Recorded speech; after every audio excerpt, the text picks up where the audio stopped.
The Tale of Mrs. TiggyWinkle by Beatrix Potter, narrated by Guy Barnes. Once upon a time, there was a little girl called Lucy who lived at a farm called Littletown. She was a good little girl, only she was always losing her pocket handkerchiefs. One day, little Lucy came into the farmyard crying. Oh, she did cry so. "I've lost my pocket hankin. 3 hankins and a penny. Have you seen them, Tabby Kitten?" The kitten went on washing her white paws, so Lucy asked a speckled hen.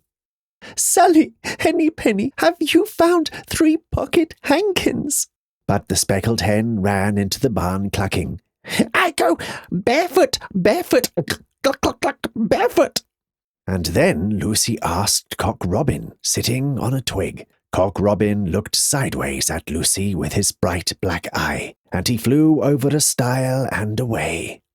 Lucy climbed upon the stile and looked up at the hill behind Littletown, a hill that goes up, up into the clouds as though it had no top.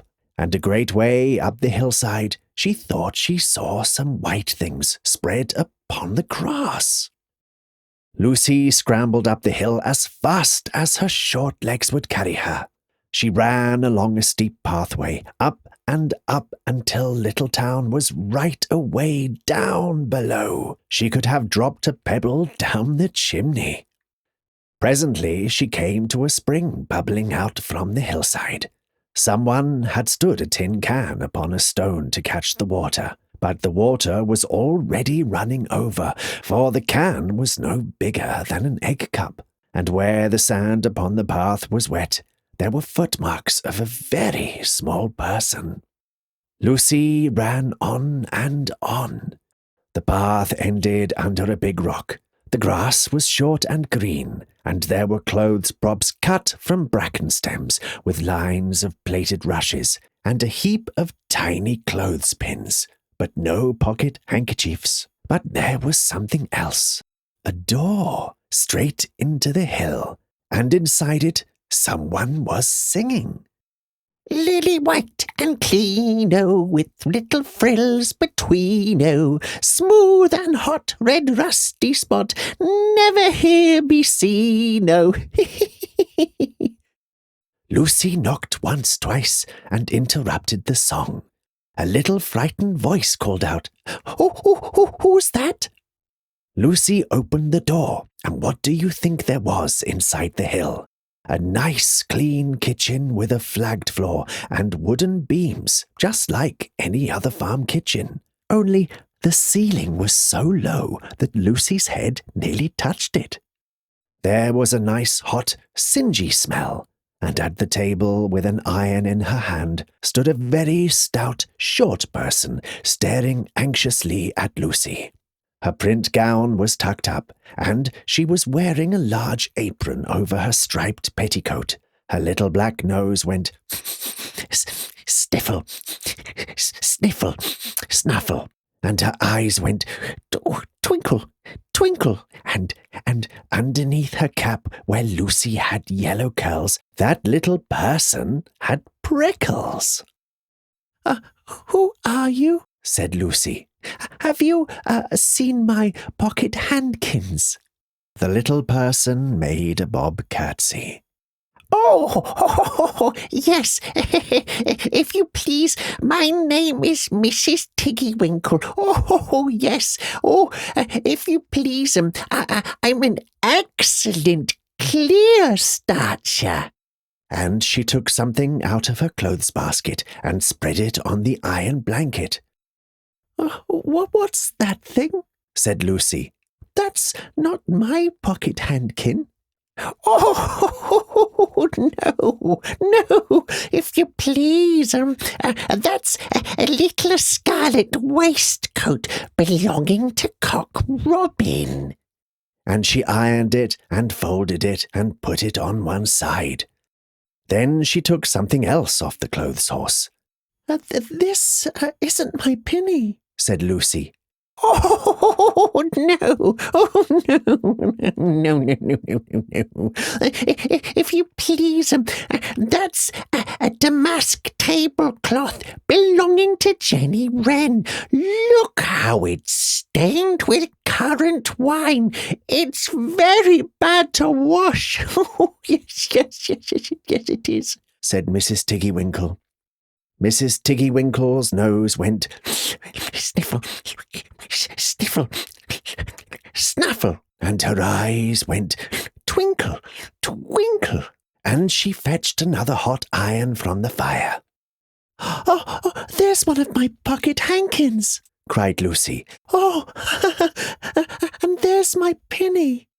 Mrs. TiggyWinkle ironed it and goffered it and shook out the frills. Oh, this is lovely, said Lucy. And what are those long yellow things with fingers like gloves?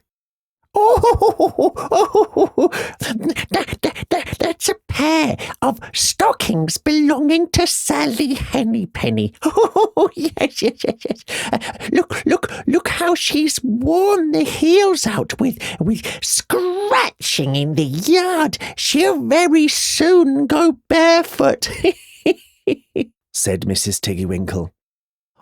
Why, there's another handkersniff, but it's not mine. It's red.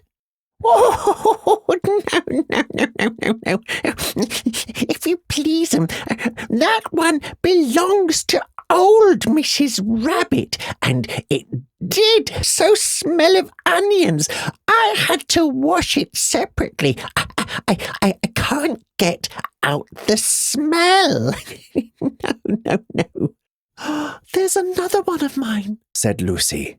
What are those funny little white things? Oh, that's a pair of mittens belonging to Tabby Kitten. I only have to iron them. She washes them herself. There's my last pocket hankin, said Lucy. And what are you dipping in the basin of starch? Oh, yes. They're little dicky shirt fronts belonging to Tom Titmouse. Most terribly particular, said Miss TiggyWinkle. Now, I've finished my ironing. I'm going to air some clothes. Yes. What are those dear, soft, fluffy things? Said Lucy. Oh, those are woolly coats belonging to the little lambs at Skelgill. Will their jackets take off? Asked Lucy.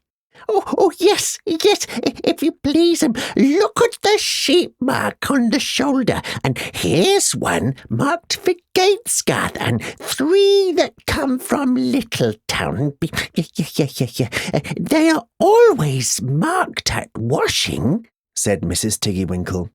And she hung up all sorts and sizes of clothes. Small brown coats for mice, and one velvety black moleskin waistcoat, and a red tailcoat with no tail belonging to Squirrel Nutkin, and a very much shrunk blue jacket belonging to Peter Rabbit, and a petticoat not marked that had gone lost in the washing, and at last the basket was empty. Then Mrs. TiggyWinkle made tea, a cup for herself and a cup for Lucy. They sat before the fire on a bench and looked sideways at one another. Mrs. TiggyWinkle's hand, holding the teacup, was very, very brown and very, very wrinkly with the soapsuds, and all through her gown and her cap there were hairpins sticking wrong end out, so that Lucy didn't like to sit too near her. When they finished tea, they tied up the clothes in bundles, and Lucy's pocket handkerchiefs were folded up inside her clean pinny and fastened with a silver safety pin. And then they made up the fire with turf, and came out and locked the door, and hid the key under the doorsill. Then away down the hill trotted Lucy and Mrs. TiggyWinkle with the bundle of clothes. All the way down the path, little animals came out from the fern to meet them, The very first that they met was Peter Rabbit and Benjamin Bunny, and she gave them their nice clean clothes, and all the little animals and birds were so very much obliged to dear Mrs. TiggyWinkle, so that at the bottom of the hill, when they came to the stile, there was nothing left to carry except Lucy's one little bundle. Lucy scrambled up the stile with the bundle in her hand, and then she turned to say good night and to thank the washerwoman. But what a very odd thing! Mrs. TiggyWinkle had not waited either for thanks or for the washing bill. She was running up the hill, and where was her white frilled cap, and her shawl, and her gown, and her petticoat? And how small she had grown, and how brown and covered with prickles! Why, Mrs. TiggyWinkle was nothing but a hedgehog. Now, some people say that little Lucy had been asleep upon the stile, but then how could she have found 3 clean pocket handkins and a penny pinned with a silver safety pin?